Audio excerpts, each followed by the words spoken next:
Moi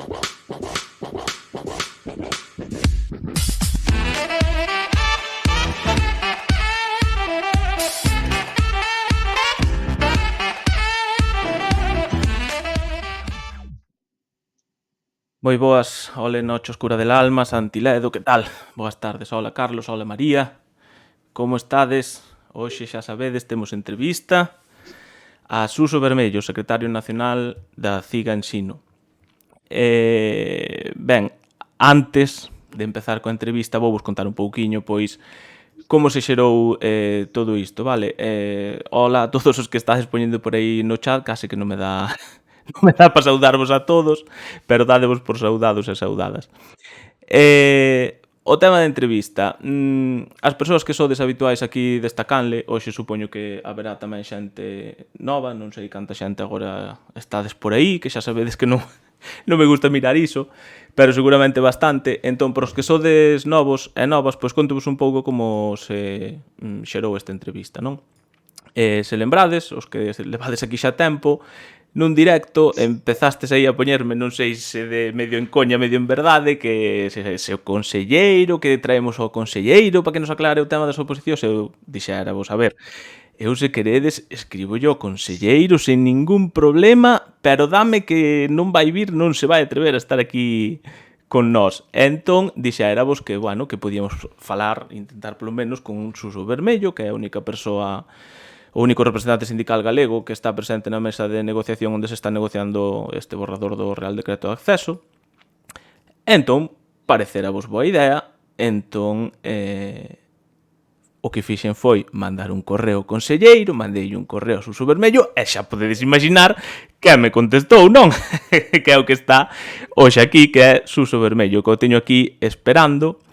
O tema das preguntas. As preguntas, tivestes ocasión de enviar as preguntas que vos quixestes ao meu correo electrónico e esas son as que lle vou facer a Suso, vale?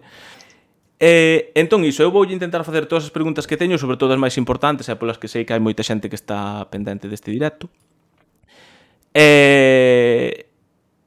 Entón, desculpade se hai algunha que non fago, pero xa digo, eu penso que a maioría, as máis importantes, as que todo o mundo quere que lle faga, voulles facer. A entrevista vai estar dividida en 3 partes, vale? Nunha primeira parte voulle facer a Suso cuestións xerais relacionadas coa modificación do Real Decreto de Acceso, lóxicamente.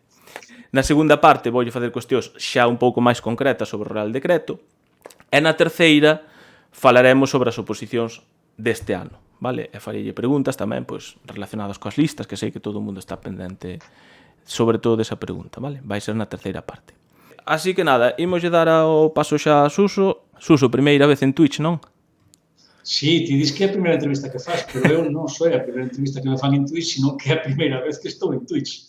Bueno, pois mira, xa pode ter o orgullo de dicir que a primeira entrevista que deches en Twitch foi na miña canle, así que moito mellor. Antes de nada, lóxicamente, quero agradecerche que un luns, aquí, ás 8 da tarde, esteas atendendo as preguntas que che vou facer sobre as oposicións, sobre todo. Nada, recuperado xa da mesa sectorial do outro día? Bueno, a verdade é que todo o que estaba pasando co tema das oposicións xa desde antes das vacacións de Nadal, non? Coa mesa que houve en Madrid, a verdade é que todo é tremendo, non? É tremendo. E, bueno, e o que nos queda, non? O que nos queda que, bueno, falemos un entendido hoxe e todas as semanas que veñen, pero, bueno, mira que ben me vai quedar isto agora, que xa que falamos de mesa sectorial, seguramente hai moita xente que nos está vendo que non sabe que é iso dunha mesa sectorial, que tampouco distingue entre unha mesa sectorial aquí galega ou a mesa sectorial onde se negocia a nivel estatal o Real Decreto de Acceso. Entón, podería resumirnos un pouco en que consisten estas mesas e, sobre todo, quen está presente nelas? Bueno, a ver, vou intentar facelo o máis breve que poida, non? Eu me gustaría, digamos, de como acaba esta entrevista e todo é que o barullo enorme e a cantidade de información e de desinformación que hai ao redor de todo das oposicións, bueno, a ver se eu consigo, na medida posible, bueno, pues botar un poquinho de luz sobre todo, pero claro, é certo que as temáticas son tan amplas, os temas son tan amplos que igual ao final, que nos escoito ao final acaba máis ensadillado do que entrou, non? Bueno, vou intentar facer o posible porque así non sexa. A ver, a situación actual parte evidentemente de ámbitos que se teñen que negociar, non? Que ocorre? Que aquí hai para que nos entendamos, 3 mesas diferentes, como dixo outro, e un só Deus verdadeiro. As 3 mesas que hai son a Mesa Xeral das Administracións Públicas do Estado, que é a mesa na que se negocia o acordo de estabilidade, que é o que dá lugar, previos cambios no Congreso dos Deputados, que foron moi numerosos, pero foi o que deu lugar á Lei 20 de 2021, que é a lei pola cal se fala de concurso, oposición extraordinario, fálase tamén de concurso excepcional, de acordo? Esa é a lei marco. Esa é unha lei que non está pensada para o profesorado, está pensada para o conxunto das administracións. Traballes nunha diputación, nun concello, nos Sergas ou no ensino. Nesa mesa están representados comisións, UGT, CESIF, CIGA e ELA. ELA é un sindicato nacionalista de Euskal Herria que é, como a CIGA aquí, maioritario. Non? Entón, por que estamos CIGA e ELA nesa mesa? Pois porque somos as organizacións maioritarias nos nosos países. E a Lei de Liberdade Sindical o que di é que os sindicatos que teñen carácter máis representativo teñeno sexa a nivel do Estado ou a nivel autonómico, en pé de igualdade, non? Para negociar pois, en calquera ámbito. E iso é o que nos permite a nós estar nas mesas de negociación estatal. Despois está a segunda mesa, que é a mesa que se denomina oficialmente Mesa Docente Estatal. Esa é unha mesa, digamos, en donde o Ministerio de Educación negocia cos sindicatos que teñen representación aí. E aí están comisións, AMPE, os STES, CESIF, UGT, CIGA e ELA. Ben? E despois está a mesa sectorial galega, en donde, evidentemente, estamos xa os sindicatos propios, digamos, do país e que temos máis do 10% de representación. En este caso, estamos a CIGA, que ten nesa mesa a maioría absoluta de representación, 8 de 15, comisións, que é a segunda forza, AMPE e UGT. Eso é o que hai. Entón, cada cousa se ten que negociar no seu ámbito. E o principal problema que nós temos aquí, tanto como docentes como galegos e galegas, é que as reglas do xogo veñen marcadas previamente por cada ámbito de negociación. Por lo tanto, como docentes, estamos fastidiados porque se negociou un acordo de estabilidade nunha mesa xeral que condiciona enormemente todo, que dá lugar a esa lei e que restringe de tal maneira as condicións nas que hai que despois adaptar todo o ensino que provoca un caos. Despois, aínda por riba, como somos un corpo estatal, os docentes, hai que negociar todo isto na mesa sectorial do Estado, na mesa docente. Por qué? Pois porque para que se produzan unhas oposicións, previamente ten que haber un real decreto que a regule. E iso onde se negocia é en Madrid. E aí, efectivamente, claro, sí, a única representación que hai galega é a CIGA, sí. E claro, quen seguise a información que divulgamos sobre a negociación que houve o día 20 de decembro, que foi a negociación en Madrid, pois claro, verá un pouco cales foron, se a xente procurou información en todas as voz do sindicato, que foi o que fomos propoñendo cada can. E agora xa finalmente chegou a mesa docente galega, a mesa sectorial, que é onde a Xunta, evidentemente, ten todas as competencias en xestión do seu persoal para convocar oposicións. Pero, claro, condicionados todos, tanto a propia administración como a nós, polo marco estatal. Ben, entre o persoal opositor, Suso, hai moito enfado polos cambios do Real Decreto. É lóxico, cada colectivo e incluso cada persoa pois ten un punto de vista diferente, ninguén está satisfeito. Entón, se ti foses un opositor novato, que non ten experiencia, que opinión terías con respecto a estes cambios? É o mesmo, lóxicamente, se fose un opositor con moitos anos de experiencia. Bueno, a ver, eu creo que non hai peor cousa que a incerteza, non? E o que é certo é que a comezos deste curso escolar, que xa se producen nunhas condicións, bueno, como as que todas e todos coñecemos, non? Moi duras, desde a perspectiva profesional, e que ademais se arrastran xa desde o curso pasado, bueno, pois toda a xente, con independencia de se é unha persoa interina de longa duración, se é unha persoa que leva pouco tempo facendo sustitucións, ou se é unha persoa que nunca traballou, bueno, pois todo o mundo contaba con unhas regras do xogo, non? Sabía que había unha expectativa, pero contaba con unhas regras do xogo. Entón, eu entendo perfectamente a calquera persoa que evidentemente estea moi molesta por todos os cambios que se producen. Nós, evidentemente, como sindicato, tamén preferiríamos unhas reglas de xogo máis claras con moita máis antelación. Claro, se a todo isto unimos desde o noso punto de vista, unha torpeza infinita por parte do Ministerio de Educación en todo o que é a negociación deste tema, pois claro que evidentemente dademos de conta. Mira, o Ministerio de Educación tivo 3 reunións cas comunidades autónomas. Non se puxeron de acordo. Non hai unha posición conxunta. A normal é, imaginademos, o Ministerio de Educación ten competencias de xestión de persoal co profesor de Ceuta e Melilla. Non ten outras competencias, pero ten unhas competencias enormes, que é regular as reglas de xogo para todo o mundo. Despois, somente as pode aplicar o de Ceuta e Melilla. E despois veñan as comunidades autónomas. O normal sería que houvese un acordo, non? É dicir, é o primeiro que se pasa pola cabeza. Un acordo interterritorial para marcar unhas reglas de xogo na que as comunidades autónomas se sintan cómodas, porque son as que van ter que despois desenvolver esa normativa. Bueno, pois, diante desa situación, o Ministerio de Educación nin chega a acordos cas administracións, nin chega a acordos cos sindicatos na mesa sectorial do Estado, non? Entón, claro, en conta este no mes de decembro. Por que contou todo isto? Porque nesa mesa do 20 de decembro, o que se nos di é, non, a previsión que temos é que o Real Decreto poida estar publicado a principios de febreiro. Unha semana despois, hai unhas declaracións nas que se fala de que o Real Decreto estará publicado a finais de febreiro, principios de marzo. En unha información xornalística de 2 ou 3 días, non sei se foi no propio venres ou no sábado, en El País, citando o xornalista fontes oficiais do Ministerio, falaban do mes de abril.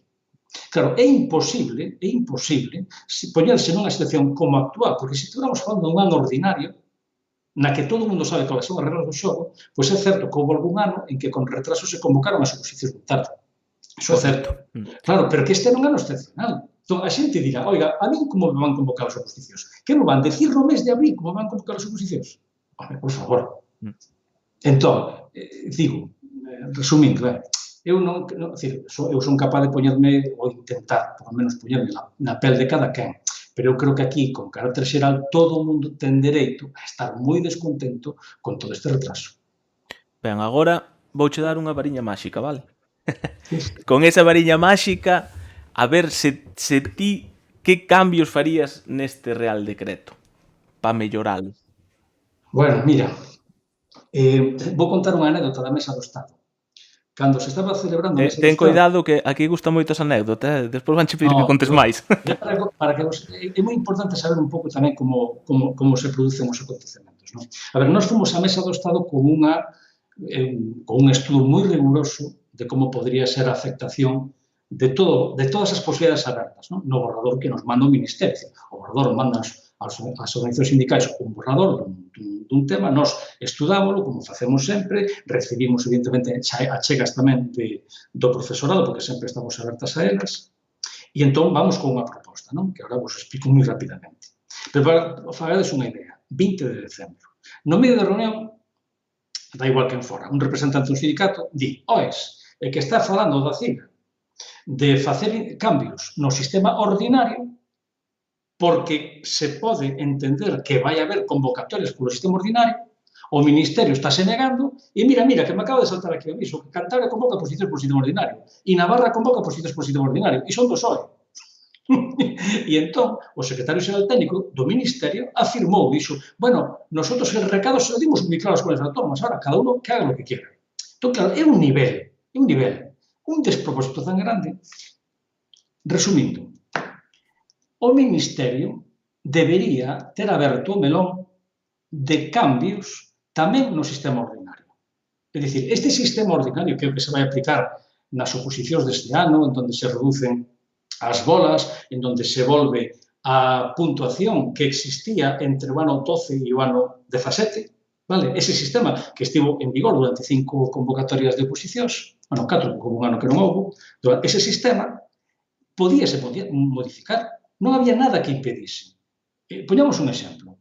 Falamos de exames eliminatorios non eliminatorios. O exame eliminatorio ten que ser unha característica do sistema extraordinario? Non ten por qué. Non hai nada que impida que nun sistema ordinario un ministerio decida que para poder facer unha avaliación máis no seu conxunto das capacidades didácticas e tamén científicas do profesorado que se presenta para determinada especialidade, pudese ou non haber probas eliminatorias. O baremo tiña que ser o que era, podíase mudar. As bolas tiñan que baixar a 2, 3 e 4 ou manterse en 3, 4 e 5, podíanse manter perfectamente, pero había que cambiarlo. E que foi a resposta do Ministerio? Non, o sistema ordinario non o tocamos. Por que? Porque dicía o Ministerio, porque todas as comunidades van ir polo sistema extraordinario. E foi cando nos dixemos, pero mira, é que eso non vai ser así. Pero se tedes comunidades autónomas que xa están convocando co sistema, decembro, é dicir, claro, o Conselleiro de Educación saiu outro día dicindo que era a primeira comunidade autónoma, a primeira, deben ser a sétima, oitava ou novena, porque alaban todas as do PSOE. É que é moi curioso que todas as comunidades, non sei se todas ou falta alguna, pero a práctica totalidade das comunidades gobernadas polo mesmo partido que está no goberno, convocan polo sistema ordinario. Algo pasará, non? Algo pasará, non? Algúna desconfianza debe haber. Iso que comentas é moi interesante porque aquí, mira que non levamos falado do decreto este que ti mencionas como ordinario, pero o Real Decreto este que chamas ordinario, que sería o 276/2007, que aquí coñéceno porque falamos moito del, entón é realmente interesante que ninguén pensou niso que acabas de dicir, aquí polo menos ninguén o dixo nunca, de que iso tamén se podería modificar, é dicir, o sistema que está vixente paso oposicións deste ano 22. Ben, imos falar entón da dobre vía. A dobre vía é o sistema que defende históricamente a Ciga Ensino como sistema ideal de oposicións. Entón, se nos puideres explicar sobre todo esta xente nova que hai aquí que non sabe que é isto da dobre vía, así un resumo, que ti crees que esta dobre vía podería agravar e penalizar máis á xente nova? Non, é absoluto. A ver, eu tamén debo dicir unha cousa, que é moi importante. A ver, aquí non hai un sistema perfecto, non hai un sistema que vai a garantir un posto de traballo. Non o hai. Sí, é o que dicíamos antes, contentar a todo o mundo é algo imposible. É imposible.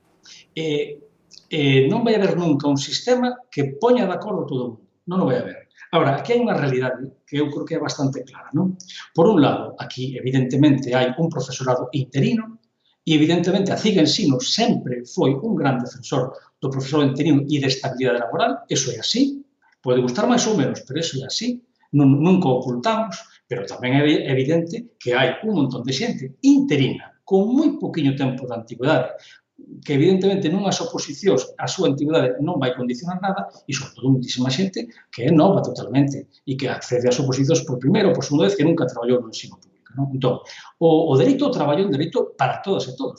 O ingreso na función pública docente, mentre non se cambie a lei, e a lei, evidentemente, non ten previsión de se cambiar, evidentemente é un sistema que ten que respetar todas esas realidades. Non? Entón, nós, hai xa moitos anos, entendíamos que as elevadas tasas de interinidade, que estou falando de hai moitos anos, había que buscarle unha solución. A solución tiña que ser excepcional. É dicir, non podía ser unha solución que durase anos. Tiña que ser unha solución de unha única vez, 2 veces como moito, en donde ti, con un sistema en donde convocases unha serie de prazas, en donde, evidentemente, esas prazas, digamos que responden a unha alta interinidade, prazas que levan moito tempo ocupadas con persoal interino, de acordo? Ben, e a esas prazas, X, as que saian, poslle un sistema que, evidentemente, favoreza claramente a antigüedade.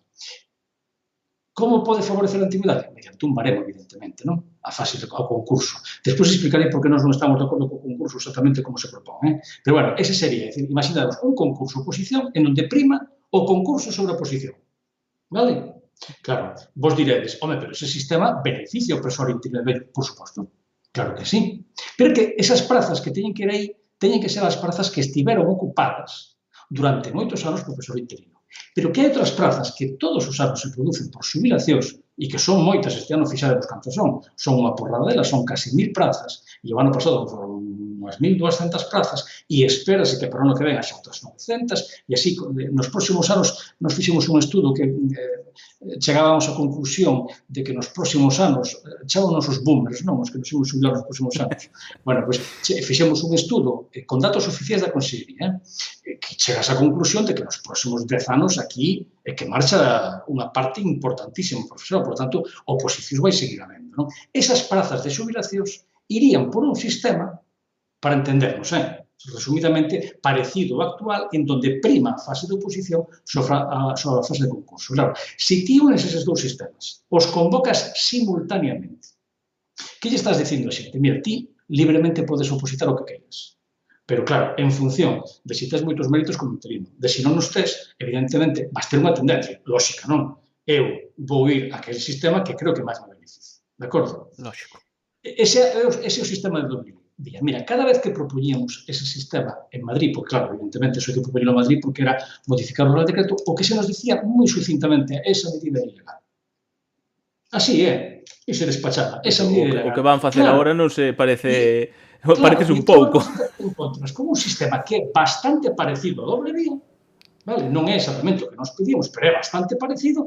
Claro, que houve que facer? Modificar unha lei, evidentemente. Nós o que non pretendíamos era cambiar un Real Decreto sin previamente ter unha lei. A lei había que modificarla. Non? Entón, bueno, esa é a realidade. Con que nos encontramos agora?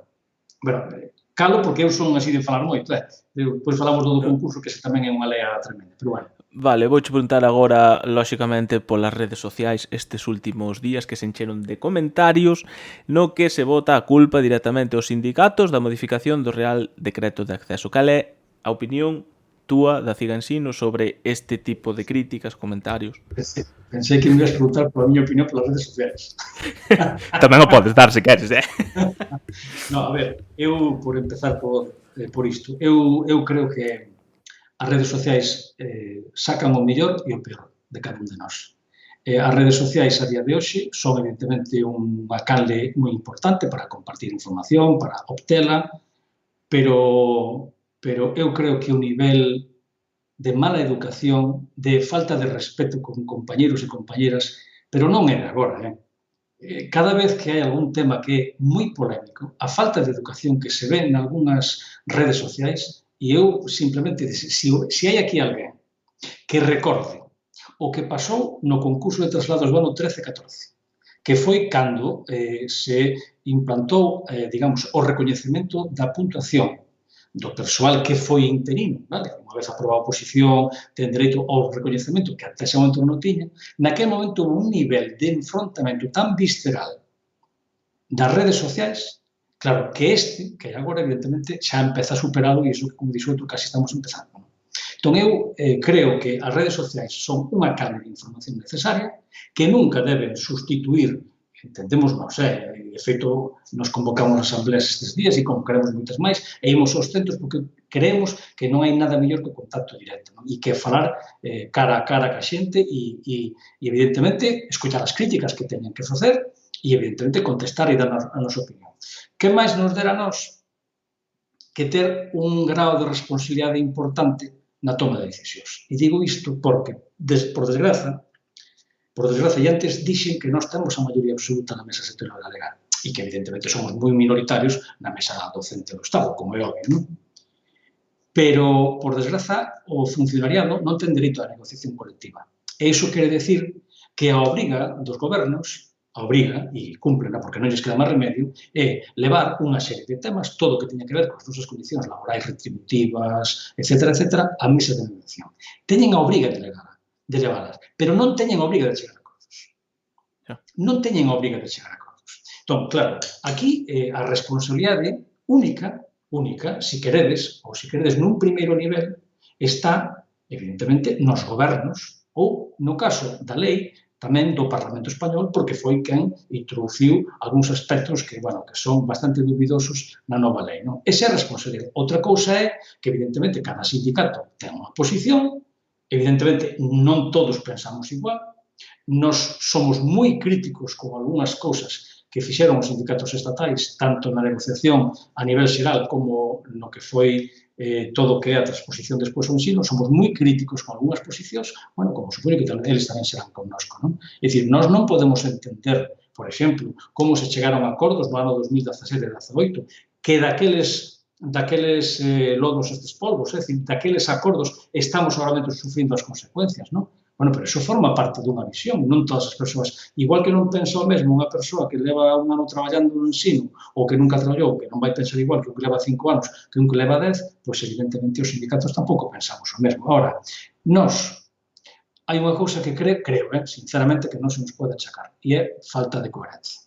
Nós o que levamos dicindo sobre o sistema de doble vía, levamos dicindo desde hai moitos anos. Este sistema que se acaba de aprobar agora non o puxo a Ciga Ensino e non estamos de acordo con ele. Pero son as reglas de xogo. E con esas reglas de xogo nós temos que intentar conseguir facer propostas que melloren sustancialmente. Que nos fan caso? Estupendo. Se nos fan caso e ao final saen dicindo, oiga, mire, isto cambiámoslo porque foi unha solicitude da Ciga Ensino, entón aí sí que temos unha responsabilidade. Ahora, si saímos dunha mesa sectorial, por exemplo, do outro día, non? E decimos que estamos en desacordo e explicamos o porqué, claro, eu entendo perfectamente que esa xente que diga, bueno, vale, vos estades en desacordo, pero os argumentos que dades a mí non me convencen. Perfecto. Perfecto. O que sería irresponsable por nosa parte sería que cambiásemos de argumentos, igual que se cambiou aquí a lei na mitad do partido. Non? Os argumentos nosos seguen sendo os mesmos bueno, que nos trouxeron hasta aquí, a ser o que hoxe día somos. Xa. Bueno, Suso, vouche facer unha das preguntas que teño aquí marcado en vermello como pregunta estrela. E iso é porque a fixo moitísima xente. Imos falar un pouco do concurso de méritos. Como se van determinar as prazas que son estruturais? Algúnha idea? Ois, espérate, eu non sei que che parecerá, pero eu sei que é unha confusión enorme e lógica sobre que o que vai pasar este ano con todo o que vai haber. Entón, eu non sei, eu digo, antes de contestarche, explicar un pouco, é que non sei, non sei como tiñas, ou se estaba previsto isto despois, non? Explicar que vai haber 3 opes e 3 oposicións este ano. Explica. Porque esa xente non o sabe. Entón, teríamos, fixamos que ano, máis divertido, teríamos a oposición que se acaba de, bueno, que acaba de pasar pola mesa ahora e que se convocará polo sistema ordinario do Real Decreto. Unha OPE e unha convocatoria para un concurso de méritos. E unha oposición mediante o sistema extraordinario, ese que se coñece do Real Decreto, é dicir, ese onde hai probas non eliminatorias, en donde o sistema de baremo é como é, xa sabedes un pouco como, bueno, creo que estáis máis ou menos informados todos, non? De como é ese outro sistema. Que lío se mete aquí en todo isto? Métese o lío de que tal e como está configurado o Real Decreto, o Ministerio o que quere é que as comunidades autónomas unan nunha mesma convocatoria as prazas extraordinarias ocupadas con anterioridade do ano a xaneiro 18 cas normais de reposición. E aí onde está o lío montado. E aí está o lío montado porque as comunidades autónomas, moitas delas, interpretan que eso podería ser ilegal. Que eso podería ser ilegal, é dicir, que cada convocatoria teria que ir por separado. Para entendernos, igual que o concurso vai ir por separado, porque é un concurso, o concurso ou oposición extraordinario con esas normas para entendernos, non? Como sistema non eliminatorio, vale? Que eu creo que así nos entende todo o mundo, terían que ir con unha convocatoria específica e as de xubilación por outra. E aí entón en onde se monta todo o lío que temos agora montado. Non? Entón, con respecto a como se van, a que vai pasar con esas prazas. Mira, o primeiro é que para nós, e por eso nós na mesa sectorial fomos moi críticos coa consellería, é que non se podía ter chegado a unha negociación na mesa como a que se chegou este venres, en onde solamente nos poñían un cacho da negociación. O que nos poñen encima da mesa é, bueno, aquí estas son as prazas de xubilacións. E non. Este ano é un ano excepcional. Este ano é que nos teñen que poñer encima da mesa todo, para que podamos facer unha valoración de si realmente se está respondendo, por menos como nos entendemos, cada sindicato terá unha opinión e expresará esa opinión, pero desde o punto de vista da CIGA ensino, como nos entendemos que se teñen que distribuir as prazas. Eso non se fixo. Que prazas van ser esas? Bueno, pois eso é moi complicado. É moi complicado. E por iso nós o que lle dixemos a consellería era que, xa que non trouxo iso á mesa, no día, no tempo que queríamos, que se comprometese a negociar canto antes. E canto antes hai unha explicación moi importante. Canto antes ten que ser para non facer máis trampas. E non facer máis trampas quere dicir, se se teñen que computar as prazas que se ocuparon temporalmente desde antes de xaneiro 16, e cada un de vos que pense en persoas, non en persoas, perdón, en prazas, porque o que di a lei non fala de persoas, desgraciadamente, fala de prazas. Pensade nunha praza, pois non sei, de galego, de inglés, de PT de primaria, unha praza, vale? Unha praza que vos parece a vos, que esa praza no meu instituto, no meu colexo, leva sendo ocupada por persoas interinas desde hai 10 anos. Vale, pois imaginados iso, pero centro. De acordo? Entón, eso é unha... E cal é a complexidade de todo isto? Que hai que diferenciar as prazas que son estruturais, é dicir, que forman parte dos cadros de persoal, pero están vacantes, daquelas prazas que, ainda estando ocupadas por persoal interino, non son vacantes. Poñevos un exemplo. Eu son liberado sindical a tempo completo. Bueno, no meu caso, a miña praza non está coberta por ninguén porque está medio amortizada, non? Pero, bueno, imaginadnos que hai un interino na miña praza. Claro, a miña praza non pode entrar aí. Dadevos de conta. É unha praza dunha persoa que é concelleira, que está en servizos especiais, que está no CAFI, que está no CEFORES, que está nunha comisión de servizos nun centro de defensa, a cantidad de prazas. Cantas prazas son esas? Citounas outro día a Consellería. Falou de 900 prazas. É dicir, que hai unhas 900 prazas que a día de hoxe teñen, digamos, un funcionario ao seu frente con un destino definitivo, pero que non ocupan. Entón, Este iso dato, complica moito máis. Suso, este dato de 900 dixeron na mesa aquí porque o conselleiro que penso que dixo 500, 600, non? Na nosa página web, ao final de todo, eu sei que nós ás veces somos excesivamente ladrillos e tochos na información porque queremos explicarlo todo o mellor que poidamos. Entón, eu sei que estamos nun tempo no que a xente se queda nos titulares. Tamén eu, ás veces, cando non periódico, me quedo nos titulares. Por eso eu comprendo perfectamente. Non? Se mirades a información da página web da CIGENSINO, da mesa do outro día, do venres, vedes que é moi exhaustiva. Ao final de todo, hai un cadro con todos os datos que nos deron ali. De onde sai, por exemplo, por que se ofertan as prazas que se ofertan. Vale? Por que? Pois porque hai tantas subvencións, porque morreu tanta xente, porque hai tanta xente que se foi por concurso de traslados fora de Galicia e xente que entrou, xente que se foi en excedencia. Todos esos datos deronnos. E eses datos nos facemos públicos. Están aí, para que a xente saiba por que se convocan as plazas que se convocan. Non? E, claro, imaginademos agora poñerse a negociar con a Consellería, imaginémonos, non? Que quere establecer un criterio super estricto no concurso. Pois igual nos podemos quedar con unha oferta ridícula, que non vaya absolutamente para nada. Ou, supoñamos que nos imos a uns criterios que son os que vai defender a CIGENSINO, que sexan o máis amplos posibles. Por que? Pois porque, da mesma maneira que defendemos que ten que haber ofertas amplas de oposición, polo sistema que sexa, tamén defendemos que, tendo en conta a porcentaxe que aquí é, desde logo, moito máis reducida que no resto do Estado, por ser interino, hai que dar resposta. Por que hai que dar resposta a esa xente que leva anos sendo interina? Pois porque hai unha lei que di que hai que dar resposta. A parte que nos consideremos, que evidentemente é a nosa posición de toda a vida. Pero que ahora hai unha lei que di que hai que dar resposta. A lei non fala de persoas, fala de prazas. A lei sempre fala de prazas, non ten en conta as persoas que as ocupan, sino que ten en conta as prazas. Non? Entón, tendo en conta esa situación, imaginaos, claro, un ano con 3 ofertas de emprego, un ano con 3 oposicións, bueno, un concurso e 2 oposicións convocadas. Claro, é normal que a xente este absolutamente, bueno, mosqueada, enfadada e despistada, sobre todo. Xa. Entón, a pregunta que era o das prazas do concurso, a cifra que dixo o conselleiro, creo que eran 500, 600, podes a xente fiar? Credes que van ser máis? Van ser menos? Eu nunca me fiaría, a experiencia o que me indica é que nunca te podes fiar da consellería.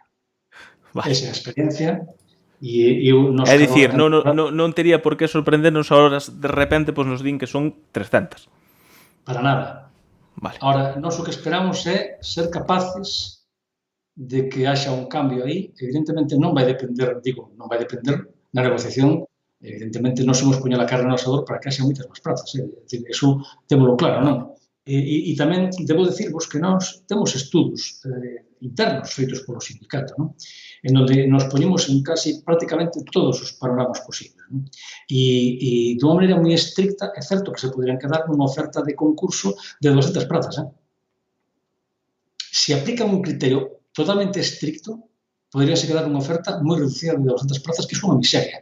Se aplica un criterio en donde, para entendernos, o que se computan son prazas ocupadas por persoal interino con independencia de quen sexa a persoa interina.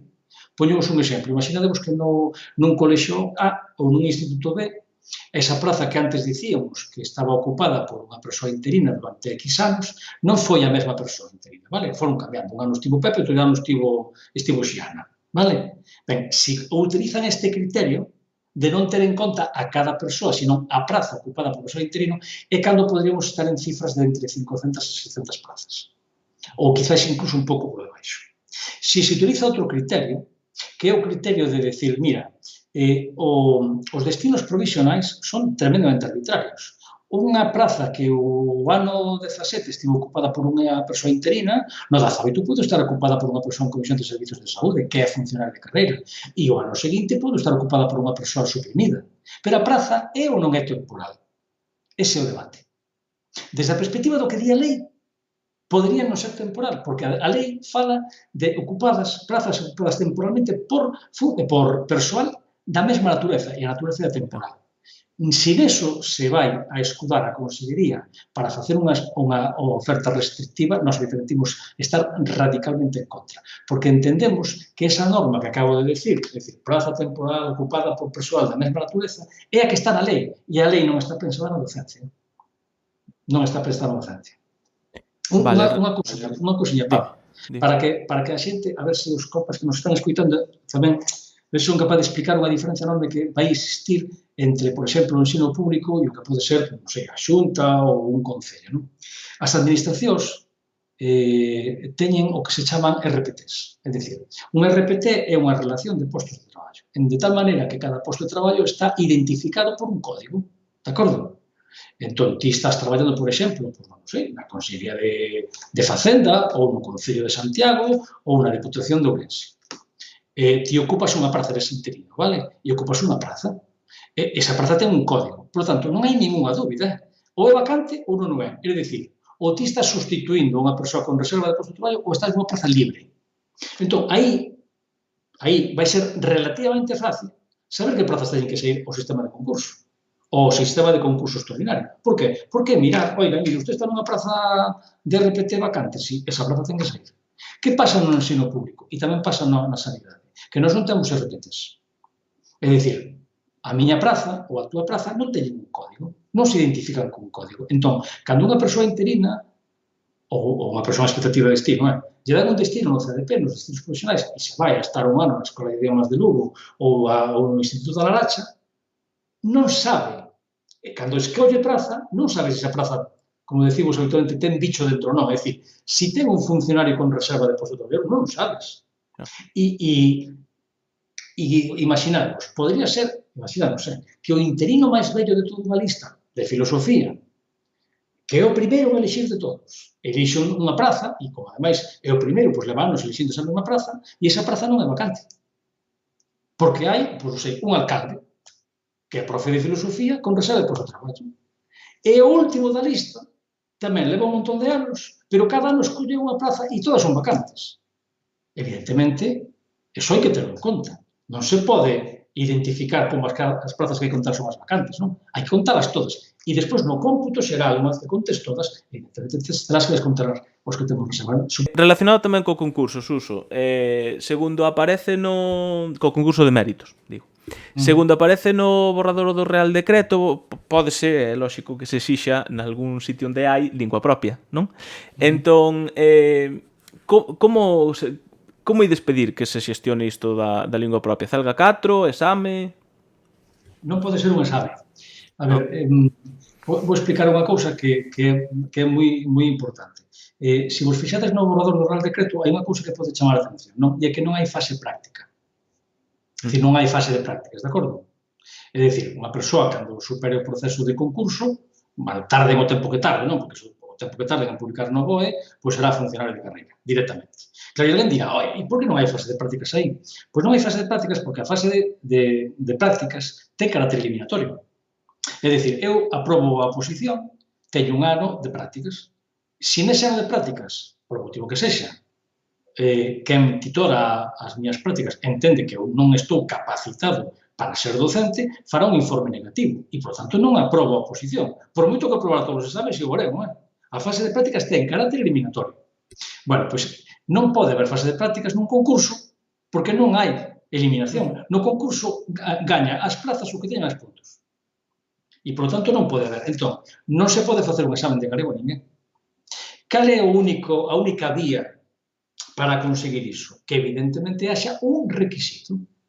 E que o requisito sexa que todas as persoas que queiran presentarse ás prazas que se convoquen en Galiza teñan o requisito, que nestes momentos, para todos os procesos, foi o CELGA 4. Por lo tanto, nós, evidentemente, temos clarísimo que a Xunta ten que poñer ese requisito, porque, e este é das principais críticas que nos fixemos ao sistema de concurso. Eu creo que todo o mundo vai entender. Mirad, imaginadevos que se convoca o concurso. Eu son profe de secundaria, bueno, son mestre en excedencia do corpo de mestres e despois pasei a secundaria 6 anos, non? Son profe de historia. Imaginadevos que se convocan aquí oposicións de historia para a fase de concurso, X plazas. Pois, persoas que están en Andalucía, persoas que están en Cataluña, no País Valenciano, en donde hai unhas tasas de interinidade que son asombrosas. No País Valenciano, en Cataluña, en Euskadi, están nun 40 e pico % de persoas interinas. 40 e pico %.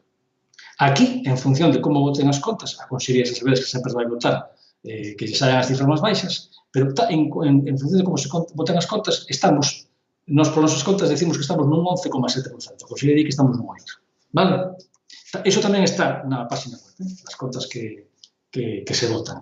Entón, claro, vos imaginadevos, un profe andaluz que é de historia, que leva traballando 15 anos de interino en Andalucía, legítimamente dirá, yo me voy a presentar a Galicia, te acaban de ser tantas plazas. E viceversa, E viceversa.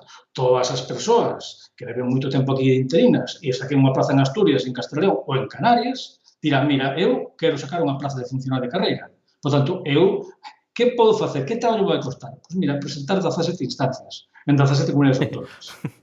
Vale, cuidado, ainda se complica máis a cousa, porque resulta que non simplemente é que te presentes en varias comunidades autónomas, é que te vas, sempre que ocupas os requisitos de titulación, podes presentar o que che dé a gana. É dicir, un interino de historia, que leve toda a vida traballando en historia, pódese presentar a lingua galega.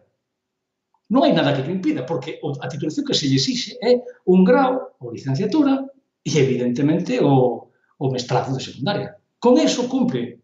Por eso é tan importante, e eu entendo que esa xente que igual eso a despistou un pouco, por eso foi tan importante que no proceso de tanto de concurso como no proceso extraordinario de concurso-oposición, o que prime, a diferenza do que ven sendo habitual no baremo, na antigüedade, sexa a especialidade. Porque imaginádemos, se non primase a especialidade, o exemplo que acabo de poñer agora levaría a que moitas persoas dunha especialidade X, que igual nesa especialidade levan moito tempo como interinas, se presentan a outra especialidade e lle quitan as prazas aos interinos de vello da outra. Por iso é tan importante o tema da especialidade. Non sei se me queda algo, Pablo, da pregunta que me fixeches. Penso que non, era da lingua propia, xa deixaches claro que non se pode facer un exame, entón vai ser o CELGA 4, lógicamente. Si Cataluña, si Euskadi, si Galiza teñen a capacidade legal, teña, pero ademais de tela, no borrador do Real Decreto aparece recollido que van poder exercer, non? Por tanto, evidentemente, nós o que exixiremos a Xunta, xa que dixemos, evidentemente, pero cando chegue o momento de negociar é, oiga, perfil lingüístico, Eso, evidentemente, levará, eso non vai eliminar a competencia, porque non pode, é dicir, para entendernos, eu son un profe que estou destinado en Navarra, levo nos diversos anos, e eu teño o CELGA 4. Aí vou poder presentar, porque o acceso non é restringido, A competencia de concurso vai ser de todas as persoas que teñan os requisitos non se pode presentar. E vai haber moitos conflitos, moitos conflitos. Pois sí. Para rematar esta primeira parte, a segunda e terceira son máis curtas, así que tranquilo, pero para rematar esta primeira parte, sobre así cuestións xerais do Real Decreto de Acceso, vouche preguntar se crees que as medidas que incorpora este Real Decreto de Acceso que darán resposta ao abuso da temporalidade. Diría que non, rotundamente non, pero teria que facer unha apreciación sobre o abuso da temporalidade, porque en función do que consideramos abuso, pois a resposta tamén se ten que matizar, non? A ver, os conceptos de abuso de temporalidade, é dicir, para entendernos, que é unha persoa que interina, que as plazas non saen a oposición como ten que sair, e como ten que sair, quero dicir, que se a min me contratan como interino para unha plaza, sempre insistimos, plazas vacantes, vale? É dicir, prazas que non teñen funcionarios ao frente, como reserva, vale? Se a mí me contratan como interino, o que di a lei é que o ano seguinte esa praza ten que ser oposicións. Se eso se fixese correctamente, non habería nunca abuso de temporalidade. Habería sempre profesor interino, porque hai que cubrir a todas as persoas que teñen, desde os que temos algún tipo de permiso para non estar no centro, hasta as horas que libera a dirección. É dicir, todo eso xenera un número que poderíamos entender como o que denominamos o número de interinas e interinos estrutural, é dicir, do que nunca podes prescindir, non? E ese aproximadamente anda ao redor dun 4%. É dicir, un 4% de 32.000 docentes é unha cifra da que non podes baixar. Exemplo, goberno bipartito, ano 2005 a 2009, convócanse oposicións neses anos. Cando chega Feijóo ao goberno, encóntrase con unha taxa de interinidade do 4,5%, histórica. que nunca se produciu, nin se produciu en ningún sitio do Estado. Estamos hoxe nun 11,7. É dicir, digamos que o goberno Feijóo seguiu a mesma deriva de todos os gobernos. Non convocar oposicións, limitados porque tampouco lle deixaban algúns anos o goberno do Estado que as tasas de reposición, que lle impedían convocar máis prazas que persoas se xubilaban, de acordo? E por eso se disparou desde o 4,5 hasta hoxe o 11,7, chegou a estar no 14%. É dicir, chegou a máis que triplicarse. E iso mesmo pasou nas demais comunidades autónomas. Que pasa? Que elas partían de porcentaxes do 20 e pico, do 18-20%, pois chegaron ao 40 e pico por cento, non? Acabo de perder o fío, Pablo. Non sei por que fixen este circunloquio que fago tantas veces. Non, a pregunta era do abuso da temporalidade, se crees que lle vai dar solución este Real Decreto. Entón, vamos a ver. Que problema temos aquí? E isto, desde logo, non me vou estender porque isto sí que dá para moito falar. Que é abuso na temporalidade? Eu non o vou definir, Eu non vou meter ahora mesmo isto porque isto requeriría moito tempo. Pero é unha situación que é importante que todas e todos coñecemos. Unha cousa é o que ditaminan os tribunais europeos e outra cousa é o que ditaminan os tribunais españois e galegos, que son os que teñen, en última instancia, a competencia de dirimir se hai ou non hai fraude, se hai ou non hai abuso. Hai unha sentenza, a última que coñecemos, moi recente, de hai pouco máis de 3 meses, do Tribunal de Xustiza de Galiza, en donde a unha persoa que foi interina durante, non sei, foron 15 ou 17 anos, cambiando de centro algúns anos, outros permanecendo no mesmo, dille que non hai ningún tipo de abuso de temporalidade e dille que non só pode considerar a praza fixa porque habería que pasar por un sistema de oposicións, senón que, ademais, nin sequera tería dereito, se cando perda o posto de traballo, a unha indemnización. Entón, se non entendemos cal é a realidade dos xulgados, pois evidentemente poderemos empezar a decir fixeza xa, que foi algo que lle venderon a xente e que vai crear unha enorme frustración, porque hai un montón de xente que o primeiro que pensou é non, o concurso somente para nós. O concurso só é para a xente que somos interinas e interinos. Non. Que nos contou iso mentiu-vos. Sí, iso ademais, digo cheo que o pensa moita xente, porque me fixeron esa pregunta de cantos anos teño que ter traballado para poder presentarme ao concurso, o sea, constantemente era... E o preguntaríache, por exemplo, unha persoa que foi interina durante varios anos, pero un ano non foi interina, e volveu despois e dirá, non me podo presentar xa, pero se aquí se vai poder presentar todo o mundo esas plazas, todo o mundo, evidentemente, son unhas plazas que, claro, que se o baremo final queda como está, evidentemente é un baremo que está claramente, digamos que favorece claramente a antigüedade, eso está clarísimo, son 7 puntos dun total de 10 son por antigüedade, non? Agora, que se vai poder presentar todo o mundo? Evidentemente, sexa non sexa interina, teña 20 anos de antigüedade ou teña 5. Todo o mundo se vai poder presentar. E vai sumar puntos de formación permanente, vai sumar puntos de titulación académica e podría darse o caso, imagínate, un interino que teña o tope de puntuación de antigüedade pode perder a praza diante de outro compañero que ten menos antigüedade, pero que sumando titulación académica o supera puntos. Entón, isto vai crear unha enorme frustración en toda aquela xente a quen lle contaron un conto que era unha auténtica burla, que era que nos van facer fixos porque o di a Unión Europea. E iso, quen contou ese conto? Non vou dicir, se non vou meter con algunhas organizacións e plataformas, pero, sobre todo, despachos de abogados que levan desde o ano 16 enriquecéndose a conta de dicirlle a xente que van facer fixa. E iso é un problema enorme, porque estaban estafando e están estafando a xente. Iso é enorme, iso é tremendo. Nos preocupamos moito, sobre todo, esa sensación de frustración que se vai producir. Ben, imos entón con esas preguntas así máis concretas. Recibí moitas preguntas relacionadas con algo que recolle o Real Decreto sobre a valoración de experiencia no caso de ter traballado en especialidades do corpo de profesorado técnico de FP. A verdade é que o lin e non fun capaz eu tampouco de entender o que me estaban dicindo aí. Entón, me podes aclarar isto? Porque é increíble, pero preguntouno bastante xente tamén. Que pasa con esa especialidade?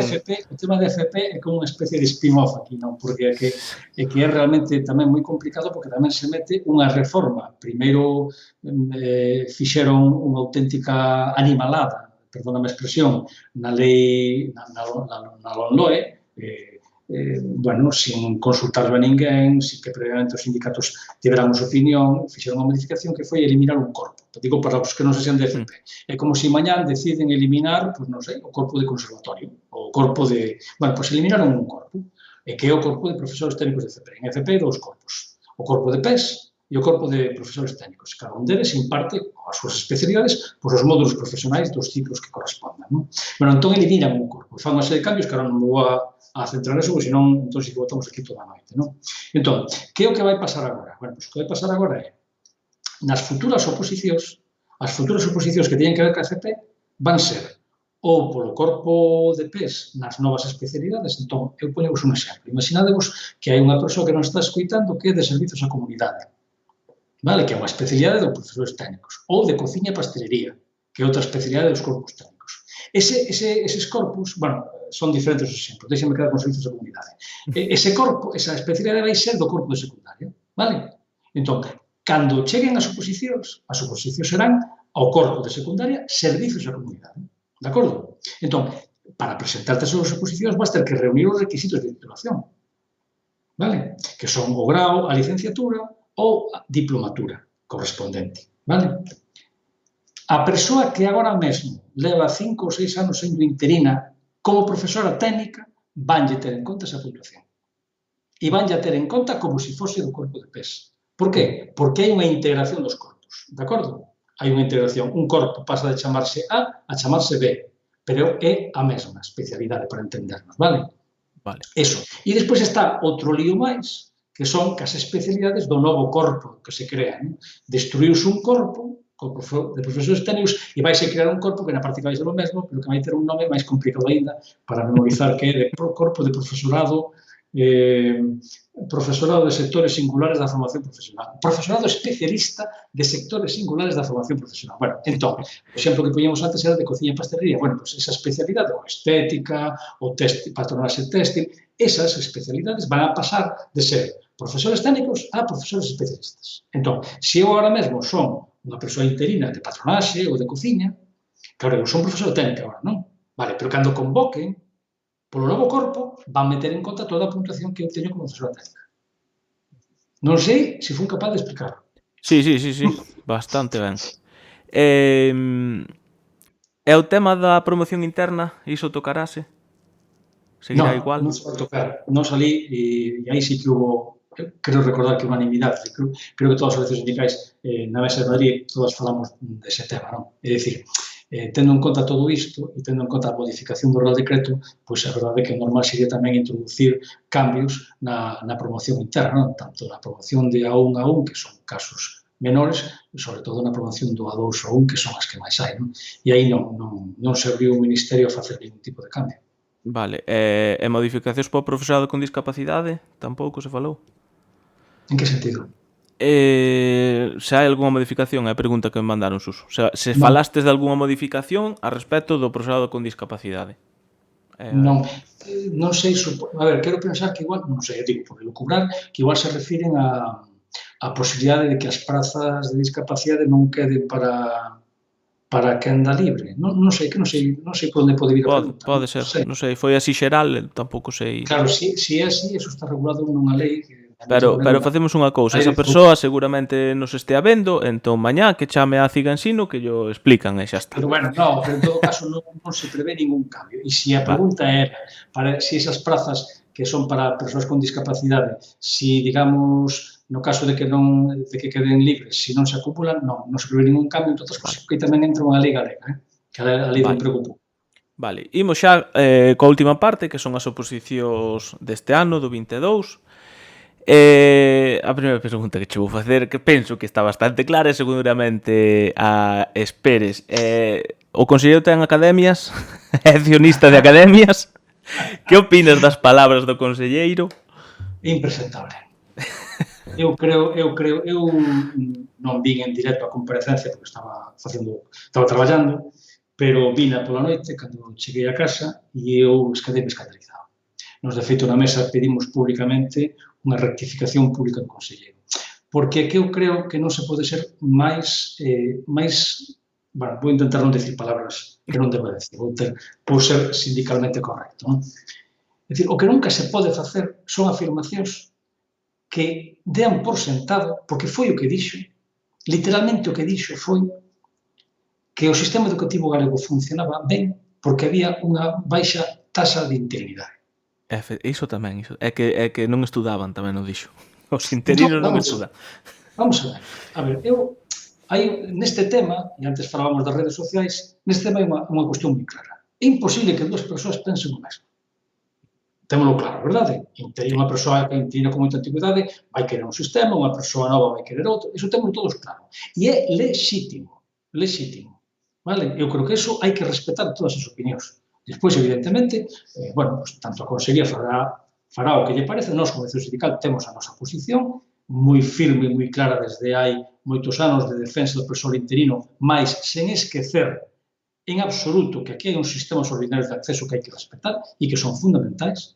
Entón, desde esa posición, claro, ti como podes dicir esa burrada? Primeiro que é falso, porque é que os bons ou malos resultados do sistema educativo non están en función de se a persoa é interina ou funciona a carreira. Segunda cuestión, que as persoas interinas non estudan. Home, iso é como se din que os funcionarios da carreira somos uns vagos. Esa é unha afirmación ao mesmo nivel, E eu supoño que cada un de nós, pois seguramente, se empeza a pensar con xente que traballou durante moitos anos, pois seguro que non saben algúns vagos, non? E seguro que non sabe unha persoa que nós, desde o noso punto de vista, consideramos que non é un bo docente. Vale, moi ben. Como é a maioría da xente que nos encontramos nos centros? Moi traballadora, moi implicada, E a xente moi implicada, incluso sendo persoas de avanzada idade e con moitos anos de interinidade. Algúnas delas que non lle convocaron a oposición en 15 anos, E outras que as foron convocando, que teñen fillos, que teñen cargas familiares. É dicir, iso é como, imaginadevos, os que agora nos estedes escoitando, e que non sodes interinos, imaginadevos que sai un conselleiro dicindo que a xente nova non está preparada. Salen das facultades, pero non saben como funciona o sistema educativo, entón non nos vale. Pois esa afirmación que fixo estaría ao mesmo nivel. E a xente nova, evidentemente, pola conta que lle ten, e os que fomos novos ben que nos preparamos para as oposicións e despois descubrimos, evidentemente, outra realidade que era dos centros. Eso está claro, non? E eu, con respecto ás academias, pois eu creo que, eu non vou falar nin ben nin mal, creo que cada un, pero eu creo que citar expresamente as academias na comparecencia é un exemplo do que nunca debería ter feito o conselleiro, porque só faltaría que as decisións que tome a Consellería, e agora, se parece ben, vou comentar unha cousa ao respecto das plazas, que estivesen en función do que lle digan as academias.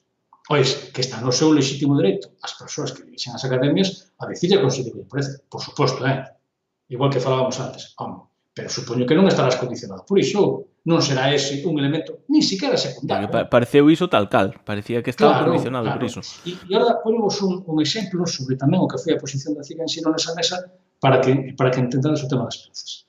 Antes falábamos de que nesta oposición a que pasou pola mesa, que se vai convocar a das 2000 e pico plazas, que se unían dúas ofertas, non? A do 21, que xa se coñecía, das 1372, máis as que se acaban de incorporar agora. Bueno, diante do panorama de absoluta incerteza no que estamos, non? Que non sabemos como se vai negociar o concurso, que non sabemos cantas plazas vai haber, como vai ser o concurso excepcional, diante desa incerteza, aparte de dicirlle que todo se tiña que negociar ao mesmo tempo, que nos tiñen que poñer todo, nos dixemos e propuxemos a Consellería, mira, o lóxico sería que a oferta pública de emprego do 22, é dicir, as xubilacións do 22 que existen e, por lo tanto, se teñen que convocar, vale, que viñeran á mesa, de acordo, cuidado, pero a convocatoria non ten por que ser este ano, Este ano podense convocar as plazas do 21 e podemos negociar o que ou todas ou parte das plazas do 22 non se convoquen agora precisamente á espera de ver como se solucionan os concursos e o concurso extraordinario e que se acumulen para o que ven. Entón, a pregunta foi moi clara. Había unha comparecencia de prensa, interrumpíase a mesa para unha comparecencia de prensa tanto do director xeral como dos sindicatos ás 12. A mesa empezou ás 10:30. Entón, xusto antes deso, eu preguntei expresamente ao director xeral. Vos estades en disposición a introducir cambios nas especialidades e nas prazas que saen desta oferta do 22. Estades en disposición de negociar que algunhas ou todas, en función de como vemos as cifras, pudesen quedar por ano que ven. E foron rotundos, non? A proposta que temos á mesa, tanto da OPE, cifras totais, como o reparto por especialidades, é inamovible. Eso, comprenderedes que iso non é negociar. Non. Eso é, como dicía ao principio, levar a unha mesa por obriga legal o que queren aprobar. Ben, con respecto á convocatoria deste ano, como seguro que sabes, moitos consideran que é un atropelo ao persoal interino. Entón, que fixo ou vai facer a Ciga Ensino diante desta convocatoria? Pois, a ver, recapitulando, non sei se, bueno, comentamos ao principio que nos fixemos unha proposta xa na Mesa de Madrid para que o sistema ordinario, porque prevíamos que pudese haber oposicións polo sistema ordinario, que fose diferente. E, polo tanto, que non fose exactamente como que se propón, as 2, 3, 4 bolas, os cambios da puntuación do baremo, os exames non eliminatorios, etc. etc. Nos intentamos convencer o Ministerio de que introducise eses cambios. É certo que fomos a única organización sindical que falou de cambiar o sistema ordinario. Eu non digo que iso sexa culpa dos demais sindicatos. Eu digo simplemente que fomos os únicos que falamos de cambiar o sistema ordinario. Os demais non dixeron nin que sí nin que non, simplemente non o trataron. Non? Entón, creo, sinceramente, creo que aínda que o trataran, creo que aínda que o propuxesen, creo que o Ministerio iba a facer o que fixo con Sevilla. Tirar para adiante, punto, non? Pero, bueno, o certo é que creo que a ninguén se lle pasou pola cabeza a posibilidade desa, non? Despois, evidentemente, esta oposición convócase co arranxo ao único texto legal que nestes momentos hai, que é un Real Decreto. É dicir, todo o demais é incerteza. Sabemos que hai un borrador e sabemos que se vai aprobar porque antes de maio ten que estar aprobado, sí ou sí, porque en xuño hai que convocar as OPEs novas, non? Entón, evidentemente, desde a perspectiva dos recursos jurídicos, nós non o vemos. Sabemos que houve nestes últimos anos recursos contra as convocatorias e todos saíron rexeitados polo Tribunal Superior de Xustiza. Todos. Desde esa perspectiva. A partir de aí, para nós, o elemento fundamental, como digo, por un lado, se nos tivese feito caso e se levasen parte ou todas as prazas do 22 e esperaron o que ven, habería oferta pública de emprego este ano, evidentemente sería máis reducida, pero habería oposicións este ano, pero evidentemente non serían tantas plazas que se deixarían por ano que ven. E despois está a parte fundamental de todo o que tiña que ver co concurso e co concurso extraordinario. E aí é onde, evidentemente, vai ser fundamental ter toda a información e intentar forzar a Consellería. E, desde logo, se ao final esa oferta que se nos presenta é ridícula, evidentemente, teremos que convocar o profesor interino para que se movilice. Porque, evidentemente, o profesor interino, se ao final lle pechan todas as portas e non lle queda tal, evidentemente terá que movilizarse. O Ciga Ensino estará aí. Moi ben. Agora chegou o momento da pregunta do millón. Agora sí que vai a do millón, Esta sí que foi a que máis me mandaron, a que máis se fai nas redes sociais, así que vai. Hai uns días a Ciga Ensino publicaba na súa web, leo literalmente, creo que xa sabes que te vou preguntar, o director e o subdirector xeral de Centros e Recursos Humanos afirmaron estar moi preocupados polo futuro do actual sistema de listaxes do persoal interino e interpretar que a nova lei podería limitar o tempo máximo de traballo temporal a 3 anos. Lóxicamente, isto provocou que moitas persoas, como te podes imaginar, sustitutas interinos, pois teñan medo a que a nova lei de temporalidade remate co actual sistema de listas. Entón, teñen fundamento estes medos? A ver, nós estamos moi preocupados como sindicato. Non é novo. A ver, eu entendo que diante da voráxine de toda a información que hai, e nós somos parte desa voráxine porque publicamos moita información, pois é normal que eso pasa sempre na vida e eu non o critico para nada. Moitas veces a maioría da xente acaba se enterando das cousas cando as ve moi cerquiña. Non? A ver, nós levamos meses con este tema, falando deste tema. Non?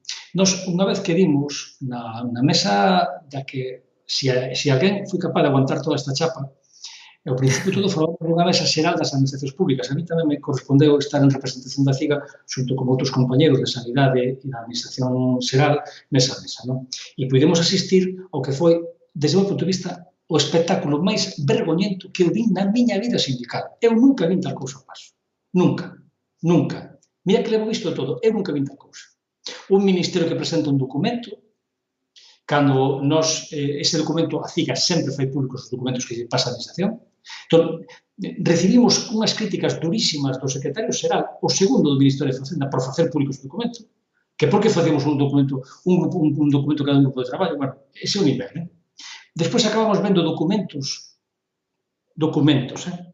en onde serían comentarios de outros sindicatos e do secretario xeral, é dicir, que por detrás estiveron negociando, E, ao final, pois, acabaron aprobando o que todos sabemos. E estamos falando xa, non sei se isto foi no mes de xuño ou xullo.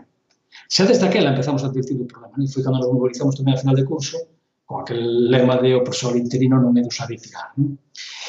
Naquele momento é cando se introduce o seguinte.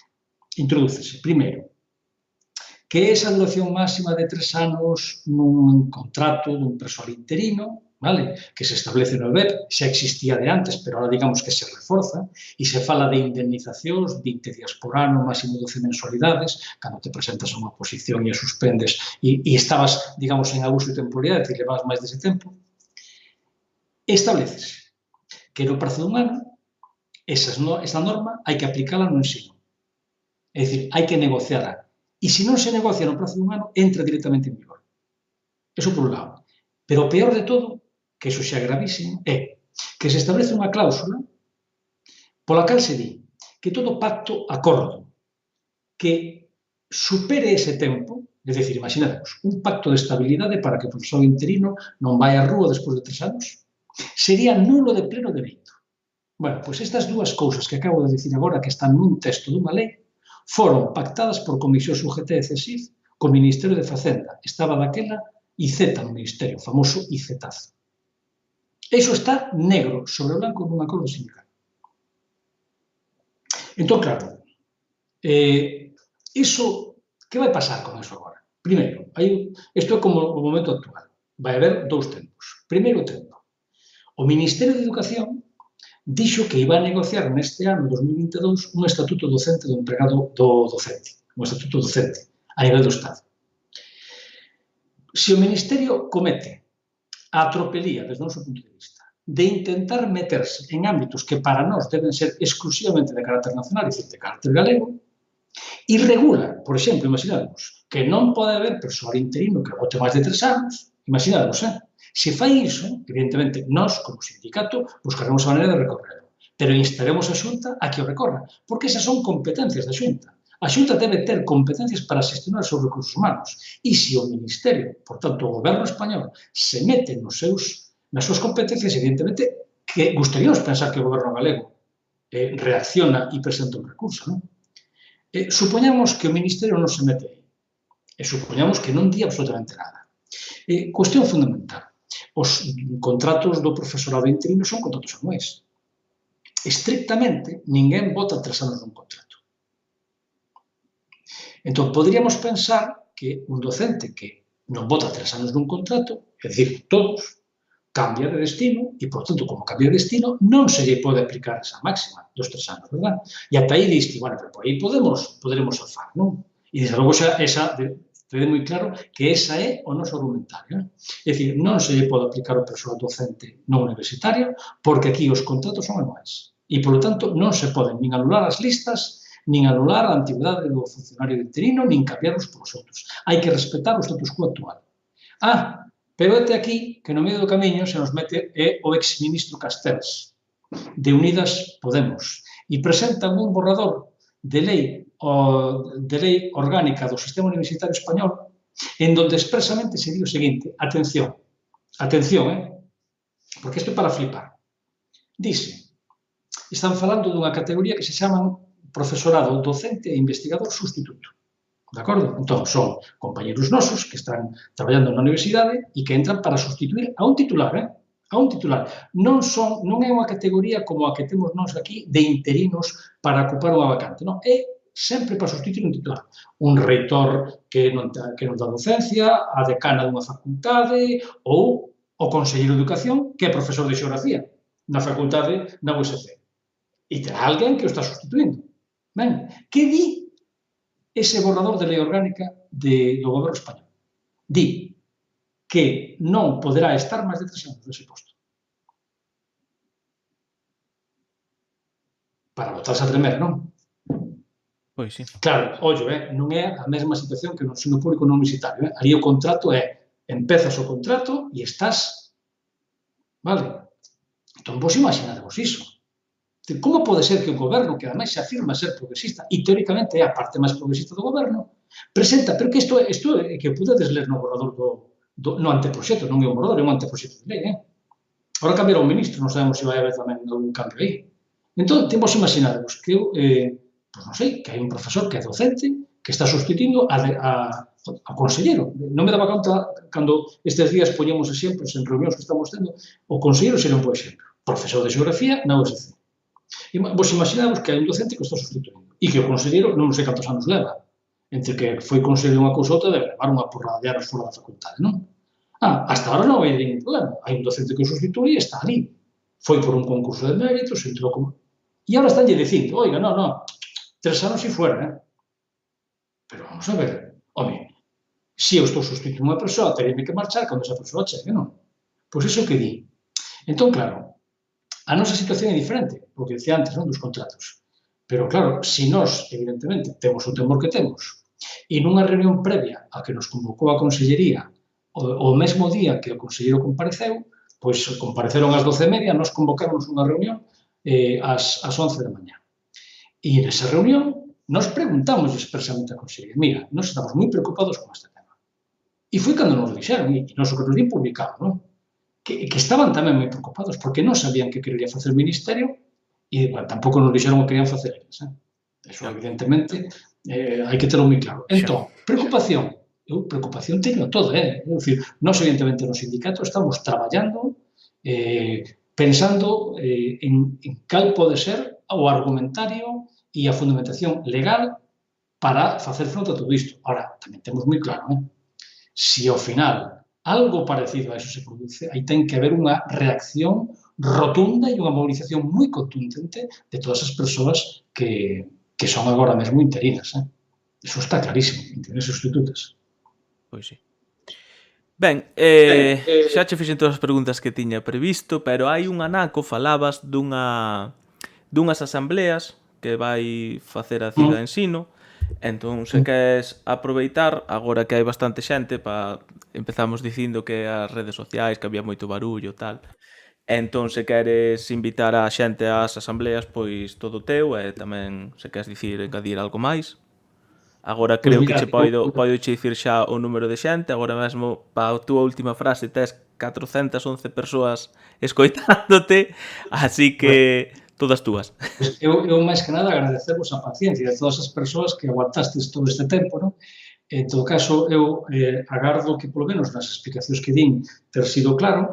Eu sei que, evidentemente, nunca imos agradar a todo o mundo con todo o que decimos. É lógico, porque como dixemos durante toda esta entrevista, pois cada quen vai ter unha posición.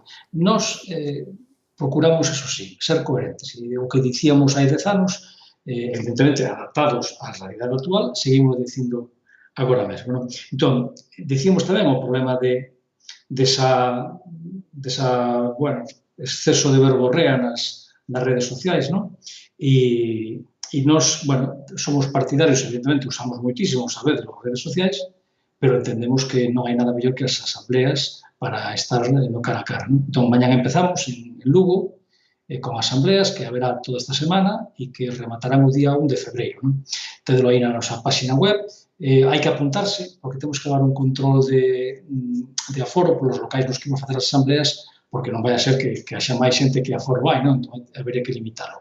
Entón, apuntadesvos, hai un formulario web, apuntadesvos, e eu, na medida do posible, esas asambleas van ser un pouco como foi esta entrevista, non sei se máis extensas ou non sei, pero, para intentar dar toda a información e tamén para recibir, evidentemente, as vosas opinións, non? Porque para nós son fundamentais, non? E eu, pola miña parte, nada máis que estar moi agradecido a Pablo e, sobre todo, claro, moi agradecido a todas as persoas que mostrastes o vosso interese. Nada, pois eu reitero o agradecemento, Suso, que xa vexo, penso que, se non me equivoco, así agora en confianza, penso que estás no local da CIGA, non? Sí, estou no local da Coruña. Pois vale, imos te deixar ir para a casa. Non vai a ser que che pase como en Lugo, que ás veces quedamos pechados porque nos cerran. Entón, podes ir indo para a casa. Moitas grazas por estar aquí e ser tan claro, porque a verdade é que fouche super claro, explicaches todo moi ben. aquí no chat está enchendo agora de corazóns, aínda que a xente aínda non pode falar, non vos preocupedes que agora mesmo vos dar paso no chat e comentamos se queredes un pouco o que foi esta entrevista. E nada, Suso, imos deixar xa a marchar e penso que vémonos mañá, non? Porque vas a Lugo, así que nos vemos Sí, mañá. ya vemos en Lugo. Vale. Bueno, obrigado a todos. Hasta Veña, Suso, mañana. grazas, chao. Chao.